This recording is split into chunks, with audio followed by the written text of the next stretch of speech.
글로벌 투자를 읽는 글로벌 ETF 트렌드입니다. AI 열풍이 전 세계 시장을 뒤흔들면서 올해 글로벌 금융시장의 확실한 주인공은 단연 반도체였죠.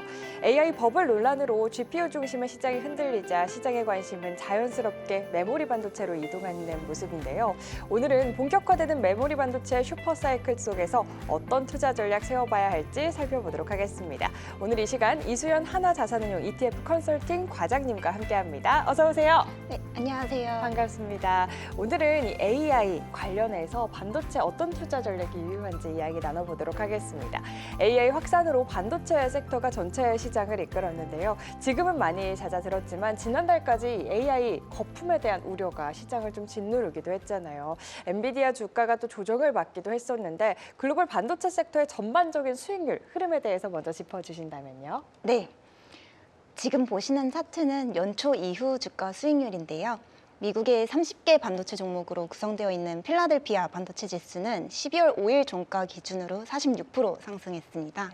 미국의 반도체 주식하면 대표적으로 AI 반도체를 많이 떠올리시는데요.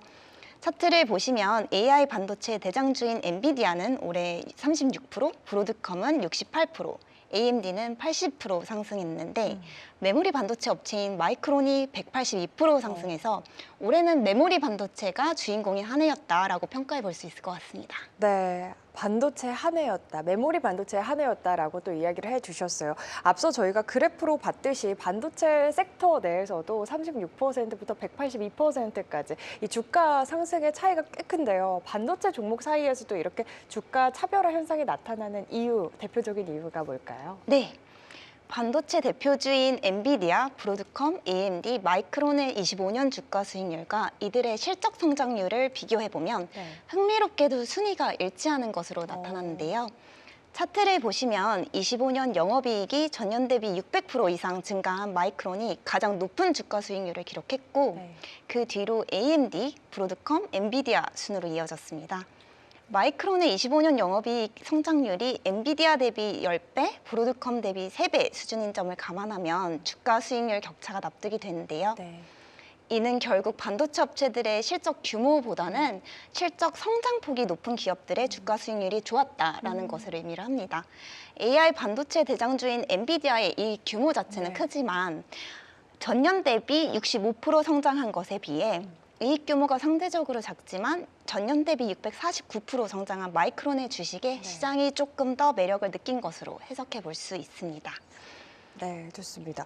저희 영업이익 성장률과 주가 상승률이 비례하는 모습 굉장히 인상적인데 그렇다면 내년 영업이익 성장률 전망은 좀 어떻게 보고 계실까요? 네네. 현 시점에서 향후 주가 성과를 가늠하기 위해서는 26년 영업이익 성장률 전망이 중요한데요. 내년 필라델피아 반도체 지수의 합산이익은 58%, 엔비디아는 62% 성장할 것으로 전망이 되는데 마이크론은 이들 대비 2배 수준인 143% 성장할 것으로 전망이 되고요. 물론 숫자만으로 판단하는 게 좀 단편적인 측면은 있지만 25년에 관찰된 이 주가와 이익 성장률 간의 상관관계가 유지된다면 당분간 메모리 반도체의 성과 우위가 지속될 가능성이 높아 보입니다. 네, 마이크론이 143% 전망이 된다라고 하면은 그동안 AI 반도체 하면 엔비디아 같은 GPU 중심의 AI 가속기 반도체가 시장을 이끌었다면 이제는 메모리 업체들의 실적과 성장성이 부각되는 모습 좀 알 수 있을 것 같습니다. 이렇게 메모리 업체들의 실적과 성장성이 부각되는 대표적인 좀 배경이라고 한다면 어떤 배경이 있을까요? 네. 한마디로 수요는 폭발하는데 공급은 그걸 못 따라가고 있고 이걸 메모리 수요 업체들도 잘 알고 있다 보니 장기 계약을 체결하는 움직임을 보이고 있습니다. 먼저 공급단에서는 메모리 업체들이 HBM에 집중해서 라인을 좀 돌리다 보니 전체적으로 찍어낼 수 있는 물량 자체가 크게 늘어나기 어려운 구조입니다. 설비 투자를 한다고 해도 장비 리드 타임 때문에 바로 공정에 투입될 수가 없고 클린룸 공간이 부족한 것도 문제입니다. 클린룸은 반도체 공정에서 제품이 오염되지 않도록 만드는 청정 작업 공간인데 이걸 새로 짓는데 몇 년 걸립니다. 그래서 내년 정도까지는 눈에 띌 만한 공급 증가를 사실상 기대하기 어려운 상황이고요. 이렇게 공급이 늘어나기 어려운 구조를 메모리 구매를 희망하는 업체들이 모르지 않습니다.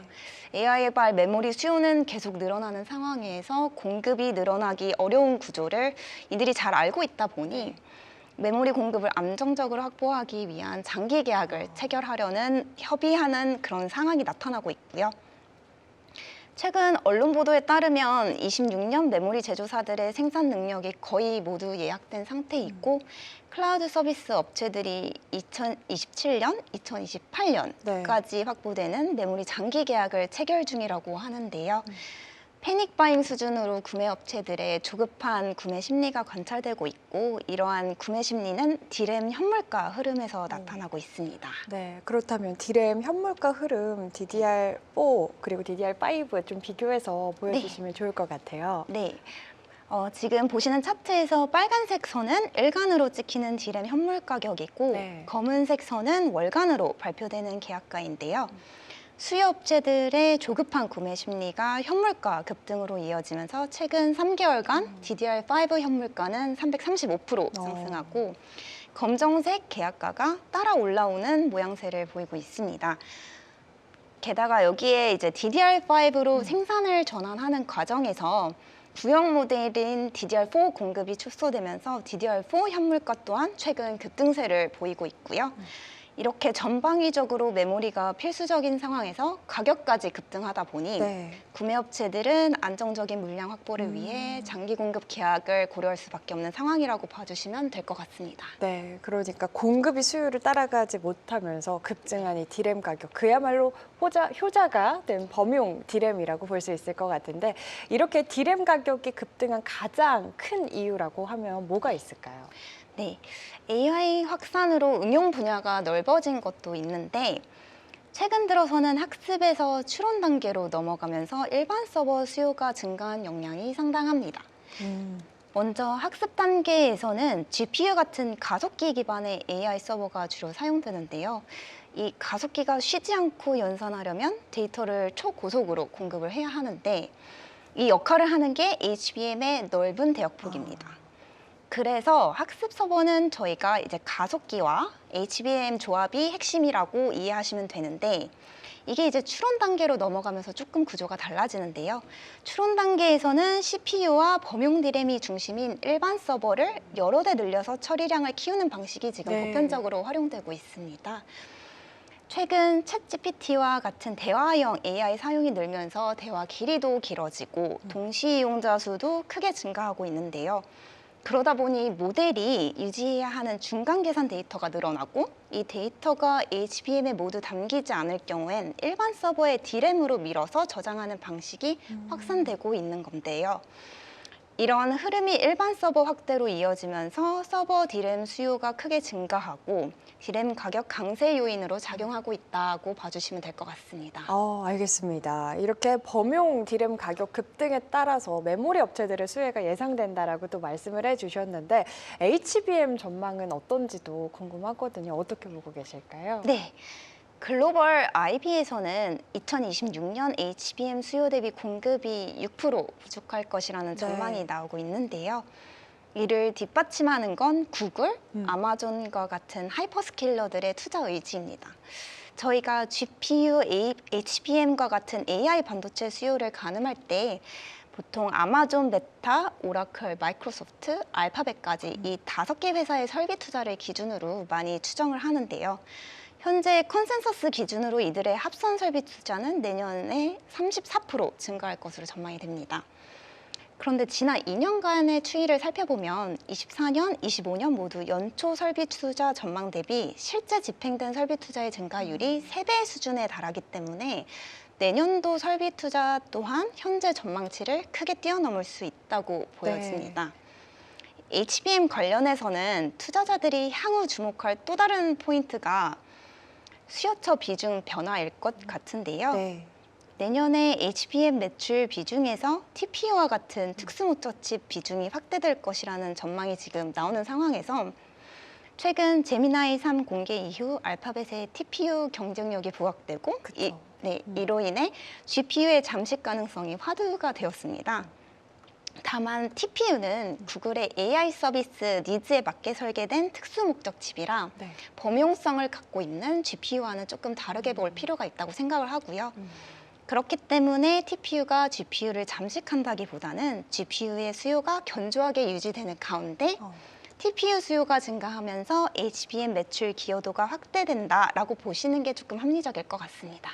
알겠습니다. TPU의 또 이 시장에서의 등장과 함께 HBM 역시 매출 확대를 기대해봐도 좋겠다. 전망까지 이야기를 해주셨습니다.